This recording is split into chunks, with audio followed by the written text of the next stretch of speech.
Family, क्या हाल चाल है जी आप सबकी। उम्मीद करती हूँ कि आप सब लोग ठीक होंगे, खैरियत से होंगे और मज़े में होंगे। तो जी क्या चल रहा है सबकी लाइफ में, और यहाँ पर मैं आई हूँ एक मज़ेदार सी वीडियो लेकर आप सबके लिए। तो मेरे पास ना कमेंट आ रहे थे कि kitchen cleaning and house cleaning आप टिप्स शेयर करें, या फिर how to clean your kitchen and house. तो हाउस का मैं सबको बता दूँ कि हेल्पर आती है मेरी एज़ यूजुअल, कि आपको पता होगा।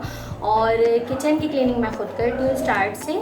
तो किचन की क्लीनिंग का मैं ये बता दूँ कि मेरी ये कोशिश होती है ना, ज़्यादा से ज़्यादा मैं सारी क्लीनिंग जो है ना वो रात को करके सोती हूँ। इसकी भी दो वजह है। पहली वजह ये है कि जी हम लोगों को किचन जो है रात को गंदा नहीं छोड़ना चाहिए, अम्मी से ही देखा है सीखा है। इसलिए क्योंकि ना एक लड़की जब अपनी सारी ज़िंदगी जो है ना, आधी से ज़्यादा ज़िंदगी जो है ना अपने मैके में गुजार कर आती है, तो जो कुछ भी सीखती है ना वो वहीं से सीखती है। तो मैंने अपनी अम्मी से सीखा था कि अम्मी हमेशा मुझे कहती थी किचन कभी गंदा छोड़कर ना सोना, इससे घर पे बरकत नहीं होती, फरिश्ते नहीं आते, एक्सेट्रा एक्सेट्रा। तो वही चीज़ जो है ना दिमाग में बैठी हुई है, और अपने घर को भी ना मैं इसी तरह से मेंटेन करके चलती हूँ, किचन को रात को क्लीन करके सोती हूँ। अच्छा जी, दूसरी वजह क्या है? दूसरी वजह ये है कि मैं मिरहा को लेकर बहुत ज़्यादा टाइम किचन को नहीं दे सकती, क्योंकि ना अकेली होती हूँ। तो मिरहा पीछे से मुझे पकड़ लेती कि बस जी ये सारे काम छोड़ो और चलो मेरे साथ। तो रात को करने का मकसद ये होता है कि आतिफ के साथ मेरा खेल कूद में मसरूफ़ होती है, और मैं ईजी होकर जो है ना रात को किचन क्लीन कर लेती हूँ। सुबह इतना ज़्यादा टाइम नहीं देती मैं किचन को। तो ये हो गई जी क्लियर। अब आप सबको नज़र आ रहा होगा मैं सर रेडी होकर किचन साफ़ करने जा रही हूँ। तो नहीं जी, किचन मैंने क्लीन कर लिया है। सुबह को जो मैंने वीडियो रिकॉर्ड की थी ना, वो मैं अब आप सबको दिखाऊंगी कि मैं किस तरह से किचन को डेली बेस पर क्लीन करती हूँ। बहुत ज़्यादा बर्तन तो नहीं होते, लेकिन जो क्लीनिंग होती है ना कैबिनेट्स वगैरह की, वो मैं डेली करती हूँ। अच्छा, आज कुछ माइक्रोवेव को साफ़ करने का भी मैं बताऊँगी, किस तरह से आप इनर बॉडी जो है वो साफ़ कर सकते हो, क्लीन कर सकते हो। तो चलिए जी, बिना वक्त ज़ाया किए बातों में वीडियो को स्टार्ट करते हैं और दिखाती हूँ कि क्या टिप्स हैं और किस तरह से मैं किचन को क्लीन करती हूँ। तो चलते हैं। तो ये है जी किचन सुबह सुबह के टाइम पर, सुबह तो नहीं आई मीन के ब्रेकफास्ट वगैरह करने के बाद किचन कुछ इस कंडीशन में है। देखें, कोई भी बनावटी चीज़ें नहीं है, प्योर है। इसी तरह रेगुलर बेस पर मेरा किचन हो रहा होता है। पराठे शराठे जो भी बनाए होते हैं ना वो यहाँ पर रखे हुए हैं, और ये रात को मैंने गुलाब जामुन बनाए थे तो ये उसके वहीं। और यहाँ पर ना कढ़ाई रखी हुई है जो नॉर्मली होती है, मतलब कभी कभी मैं कोई चीज़ फ्राई करती हूँ, कढ़ाई गर्म होती है तो उसे कैबिनेट्स में नहीं रखती हूँ। ये तावा है जिसमें मैंने पराठा बनाया था, ये आटा गूँध लिया था। और ये कुछ अभी के बर्तन है, वो रात के बर्तन है जो मैंने वॉश करके रखे थे, इन्हें अब मैं रखूँगी। और ये चाय वगैरह जो बनाई थी ना, तो ये डेली बेसिस पर मेरे इतना ही किचन गंदा होता है सुबह के टाइम पर, और मैं इसे फटाफट से क्लीन कर लेती हूँ, मुझे बहुत ज़्यादा टाइम नहीं लगता। सम टाइम बर्तन ज़्यादा भी होते हैं, सम टाइम बहुत कम भी होते हैं। कभी कभी ये होता है ना कि मैं अगर रात को कढ़ाई वगैरह कोई भी जो सालन मैंने बनाया हो मैं छोड़ दूँ, तो वो सुबह फिर मैं उसे खाली करके सारे बर्तन वॉश कर लेती हूँ। अच्छा जी, सबसे पहले जो मैं काम करती हूँ ना, वो मैं ये काउंटर क्लीन करती हूँ, जहाँ आपने मुझे अक्सर खाना वगैरह बनाते हुए देखा होगा। तो पहले मैं जो चीज़ें कैबिनेट्स में रखने वाली होती है ना वो रख लेती हूँ। इससे काम बहुत ईजी हो जाता है और काम समझ में भी आता है। करता तो हर कोई है काम, लेकिन ये है कि तरीके से अगर आप काम कर लो ना, तो आपका काम बहुत ज़्यादा ईजी हो जाता है। तो यहाँ पर ना सबसे पहले मैं अपने काउंटर को क्लीन कर लेती हूँ, और जो भी चीज़ें कैबिनेट्स में रखने वाली होती है वो रखती हूँ। और ये एक बास्केट में यहाँ पर रखती हूँ, जिसमें मैं डेली के ब्रेड्स वगैरह जो रखने होते हैं ना वो रख लेती हूँ, साथ ही टिश्यू पेपर भी है। इसके बाद क्या करती हूँ मैं, जो मैंने कल रात को बर्तन धोए होते हैं ना उसे मैं खाली कर देती हूँ, क्योंकि वो अच्छी तरह से ड्राई हो गए होते हैं। इसके बाद जी बाकी जो मेरे सुबह के बर्तन हैं, सिर्फ जो हमने ब्रेकफास्ट किया था उसके बर्तन हैं, तो इसे ना मैं पहले साफ़ पानी के साथ वॉश करती हूँ। अगर ना कोई जूठे बर्तन जो होते हैं ना उसे हम डायरेक्टली स्पंज के साथ धोएं, तो एक तो स्पंज भी बहुत गंदा सा मैसी सा हो जाता है, और फिर ना बर्तन धोने में मुझे समझ भी नहीं आते। तो सारे बर्तनों को ना पहले साफ़ पानी से मैं वॉश कर लेती हूँ। और ये भी बहुत ज़रूरी चीज़ बता रही हूँ कि मिरहा का फीडर भी होता है, क्योंकि ये सुबह को मैंने ना फर्स्ट जो मिरहा का ब्रेकफास्ट होता है वो कह लें वो फीडर ही लेती है। तो सबसे पहले मैं फीडर भी क्लीन करती हूँ, और साथ साथ जो है ना इसे बॉईल कर लेती हूँ। तो इस तरह से यहाँ पर मैं जल्दी जल्दी जो है ना अपने तमाम बर्तन वॉश करूँगी। और एक और चीज़ है कि हम लोगों ने जब ये वाला घर लिया था ना, तो यहाँ पर मतलब ये जो काउंटर बनाया हुआ है, इन्होंने मुझे ऐसा लगता है कि हाइट में थोड़ा सा कम है, और यहाँ पर हमारी लाइट चली गई है। तो काउंटर ना मुझे थोड़ा सा कम सा लगता है। तो अगर आप लोग वीडियो देखेंगे तो ये रिकमेंड करेंगे कि जी आपने चूल्हा ऐसे क्यों रखा हुआ है, कटिंग करवा दें, ये करवा दें। तो मैं आपको यही बता रही हूँ कि काउंटर जो है ना वो थोड़ा सा नीचे लगता है, मुझे पता नहीं क्यों, वरना मैं तो पहली फुर्सत में चूल्हा कटिंग करवा के लगवा देती। और इसी वजह से मैंने यहाँ पर बास्केट भी नहीं रखी है, मैंने टब इसलिए रखा है क्योंकि पानी जो है ना वो ड्रॉप होता हुआ नीचे की तरफ जाता है तो सारा जो फ़र्श है ना वो गंदा हो जाता है, फ्लोर। तो यहाँ पर देखें जी, अब मैंने सारे ना बर्तन धो लिए हैं और यहाँ पर ना पानी भी थोड़ा सा हमारे साथ इशू है कि बोरिंग है, मीठा पानी नहीं है, तो मुझे तो थोड़ी एक्स्ट्रा ही क्लीनिंग करनी पड़ती है। और ये जो इसके किनारे हैं ना, ये यहाँ पर पानी होता है तो इसकी वजह से किनारे बहुत मैसी हो जाते हैं, जल्दी जल्दी हो जाते हैं, जिसके लिए मैं क्या करती हूँ, अगर आप लोग भी बोरिंग का पानी को यूज़ करता है तो आपको आइडिया होगा इस चीज़ का कि ये इतना ख़राब सा पानी होता है कि जहाँ पर ये ठहर जाए ना वो मैसी कर देता है। तो ये जो घर पे हम हार्पिक यूज़ करते हैं ना वॉशरूम के टाइल्स वगैरह के लिए, रेड वाले हार्पिक, इससे मैं क्या करती हूँ, इसके किनारों पर डालती हूँ और इसे जो भी स्पंज ख़राब हो या कोई, उससे ना आप साफ़ करो और फिर ये स्पंज मैं वेस्ट कर देती हूँ।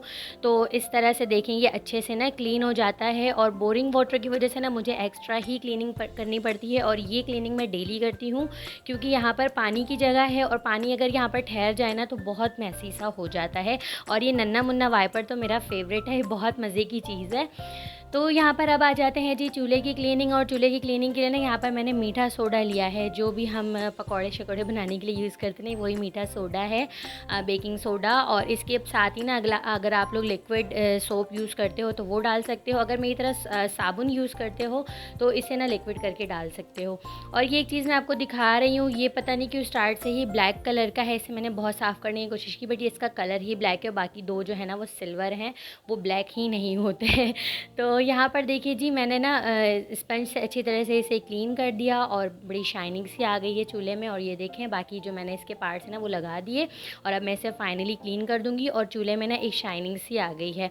इसके बाद आते हैं अब माइक्रोवेव की क्लीनिंग किस तरह से करनी है। यहाँ पर मैंने एक माइक्रोवेव सेफ बाउल लिया है जिसमें थोड़ा सा पानी लिया है और एक अदद लेमन को आप बीच में से हाफ़ कट करके भी डाल सकते हैं। तो अब देखें जी, मैं इस पानी को ना गरम करूँगी। अंदर की आपको थोड़ी सी मैसी नज़र आ रही है, ये मैंने ख़ुद भी छोड़ दिया था एक आध हफ्ते से, क्योंकि मैं इसकी क्लीनिंग आप सबको दिखाना चाह रही थी अलग से, बट मेरी एक बहन ने मुझसे फरमाइश कर दी थी आप किचन की क्लीनिंग दिखाएं, तो मैंने सोचा जी ये चीज़ भी इसमें मैं ऐड कर देती हूँ। अब यहाँ पर देखें ये जो लेमन वाटर है ना, इससे हम एक साफ़ कपड़ा लेंगे और माइक्रोवेव के अंदर जितने भी आपको ऑयल्स वगैरह नज़र आ रहे हैं ना, इसकी हम क्लीनिंग करेंगे और इसके अंदर जितने भी इसके पार्ट्स हैं ना हम इसे रिमूव करेंगे बाहर की तरफ। ठीक है जी। तो ये जो है ना ऑयल हर किसी के घर पर होता है, क्योंकि हम जब इसके अंदर सालन वगैरह गरम करते हैं ना तो इसके ऑयल उड़ उड़ कर जो है ना जम जाते हैं। अच्छा, इसी तरीके से ना आप ओवन भी साफ़ कर सकते हैं, बट मैं ये कहूँगी कि माइक्रोवेव का इस्तेमाल कुछ ज़्यादा होता है और मैं तो बहुत ज़्यादा करती हूँ, तो आपको ये नज़र आ रहा है। और मैंने कुछ ही दिनों से ना इसे छोड़ दिया था क्योंकि मैं माइक्रोवेव क्लीनिंग हैक्स आप सबको दिखाना चाह रही थी। तो यहाँ पर देखिए जी, मैं इसके साथ ना पानी के साथ डिप करती जाऊंगी और साफ़ कपड़े के साथ इसे अच्छे से साफ़ करती जाऊंगी और ये बहुत मज़े की चीज़ है। ये देखिए जी, कंप्लीट मैंने माइक्रोवेव को क्लीन कर लिया। अब इसके डोर पर भी ऑयल लगा होता है तो हम इसे भी अच्छी तरह से साफ़ कर लेंगे। माइक्रोवेव की ये वाली क्लीनिंग और चूल्हे की क्लीनिंग जो मैंने करके दिखाई है, ये मैं वीक में एक बार या दो हफ्ते में एक बार कर लेती हूँ, डेली बेसिस पर नहीं करती। डेली पर सिर्फ गीले कपड़े के साथ मैं ओवन को भी साफ़ कर देती हूँ और चूल्हे को भी साफ़ कर देती हूँ। तो अब यहाँ पर देखें जी कितने अच्छे से माइक्रोवेव क्लीन हो गया है और ये क्लीन हैक्स आप लोग जो है ना ज़रूर इसको ट्राई करें। और अब बाकी की चीज़ें मैं इसमें अटैच कर दूँगी। और ये ग्लास की प्लेट है इसलिए मैं इसे ना वॉश कर देती हूँ, बहुत ईजी हो जाता है। अब ये ना मुझसे कभी भी फिक्स नहीं होता, आते आएंगे तो करेंगे। इसके ऊपर जी एक ये शीट मैंने रखी है जो वॉशेबल है और इसे मैं ना वीक में 1-2 बार वॉश कर देती हूँ, बट डेली जो है ना मैं इस तरह से कपड़े से ही क्लीन कर देती हूँ। और यहाँ पर देखें जी, बाकी मैं माइक्रोवेव को क्लीन करूँगी और उसी पानी के साथ। अच्छा जी, यहाँ पर मैं एक और चीज़ बताने लगी हूँ कि ये जो रिंग्स होते हैं यहाँ पे साइड पर होते हैं, इसके अंदर भी आपके डस्ट या गंदगी हो जाती है, तो उसे किस तरह से क्लीन किया जाए, इसके लिए ये है कि आप एक छोटा सा ब्रश ले लें। मेरे पास एक ब्रश है जिससे मैं विंडो वगैरह को क्लीन कर लेती हूँ या छोटी जगह को क्लीन कर लेती हूँ जहाँ पर आप जो है ना छोटी छोटी ब्रश वगैरह ही जा सकते हैं। तो मैं उसके लिए एक ब्रश रखती हूँ और उससे ही मैं ये ना साइड के पार्ट्स को क्लीन कर देती हूँ। ये देखिए मैंने अच्छे से पूरे माइक्रोवेव को क्लीन कर दिया और डेली पर मैं इस तरह से बस बाहर से क्लीन करती हूँ माइक्रोवेव को। यहाँ पर जी देखिए मैं आपको एक ब्रश दिखा रही हूँ। ये वो ब्रश है जिससे मैं, ये तो वैसे नॉर्मली जो है मैंने लिया था श्रग्स वगैरह को साफ़ करने के लिए, बट ये है कि वो हेल्पर करती हैं तो वो इससे नहीं करती, तो मैंने इसे दूसरी चीज़ों के लिए यूज़ कर लिया। मैं इसके ना विंडो वगैरह क्लीनिंग कर लेती हूँ और कोई भी ऐसी छोटी जगह जहाँ पर आप ब्रश से क्लीन कर सकते हो। इसके बाद जी ये जो है कैबिनेट्स की क्लीनिंग, ये मेरी डेली की होती है। डेली मैं इस पर गीला कपड़ा मारती हूँ क्योंकि ना ये बाहर के पार्ट्स जो है ना, ये इस पर डस्ट, और ज़ाहिर है यहाँ पर खाना बनता है तो ये थोड़ा सा ना ऑयली सा भी हो जाता है, तो इसे मैं रेगुलर बेस पर क्लीन करती हूँ क्योंकि मेरे बर्तन वगैरह तो इतने ज़्यादा होते नहीं हैं। तो जो मेरे बाहर की क्लीनिंग है ना, वो मैं डेली बेसिस पर करती हूँ। और अंदर की क्लीनिंग जो होती है ना, बाकी शेल्फ़ वगैरह के अंदर की, वो हो जाती है जी मंथ में एक बार या 15 डेज़ में एक बार। लेकिन बाहर के जितने भी हैं, ये कॉर्नर्स वगैरह वाइट कलर के हैं और इससे जो है ना बहुत ज़्यादा सफाई का ख्याल रखना पड़ता है। तो वाइट हो या ब्लैक हो, इन सब चीज़ों में ना डस्ट बहुत ज़्यादा नज़र आती है, तो इसे भी मैं डेली क्लीन करती हूँ। बट फिर भी ना इसमें इतनी ज़्यादा डस्ट हो जाती है। तो यहाँ पर कॉर्नर पे मैंने झूला रखा हुआ है, आपने पहले भी मेरी वीडियो में देखा होगा।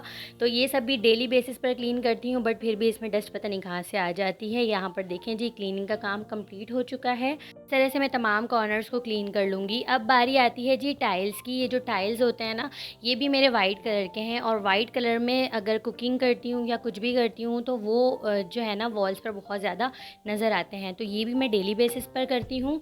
और अगर कभी मुझे ऐसा 1 वीक या 1.5 वीक पे मुझे ऐसा लगता है कि ये थोड़े ऑयली हो गए हैं, तो फिर मैं वही करती हूँ, मैं सर्फ़ लूँ या फिर सर्फ़ से कपड़ा गीला करके और इसे अच्छे से क्लीन करके ना फिर एक साफ़ कपड़े से क्लीन कर देती हूँ। तो यहाँ पर जी क्लीनिंग का काम कंप्लीट हो चुका है। ये देखें जी, सारी चीज़ें क्लीन हो गई हैं। तकरीबन सारी चीज़ें जो मैंने आप सबको शेयर की हैं वो डेली बेसिस की क्लीनिंग है, और मैं इस तरह से काउंटर ना क्लीन रखती हूँ। बहुत ज़्यादा चीज़ें काउंटर पर नहीं रखती, मुझे उलझन सी होने लगती है ना। और यहाँ पर एक मसाला जार था जो आप लोगों ने देखा होगा, वो भी मैंने हटा दिया क्योंकि मुझे उलझन हो रही थी, वो बहुत जगह ले रहा था। तो ये देखिए जी, मेरी क्लीनिंग वीडियो आज मैंने आप सबको दिखा दी कि किस तरह से मैं क्लीनिंग करती हूँ। जस्ट माइक्रोवेव की और चूल्हे की क्लीनिंग मैं वीक में एक बार करती हूँ। तो ये थी जी मेरी आज की वीडियो। उम्मीद है कि आपको आज की वीडियो अच्छी लगी होगी। लाइक एंड शेयर लाजमी करना है, एंड चैनल पर नहीं हो तो सब्सक्राइब भी करना है। मिलते हैं जी नेक्स्ट वीडियो में। अपना बहुत सारा ख्याल रखें, मुझे मेरी फैमिली को अपनी दुआओं में याद रखें। अल्लाह हाफिज़।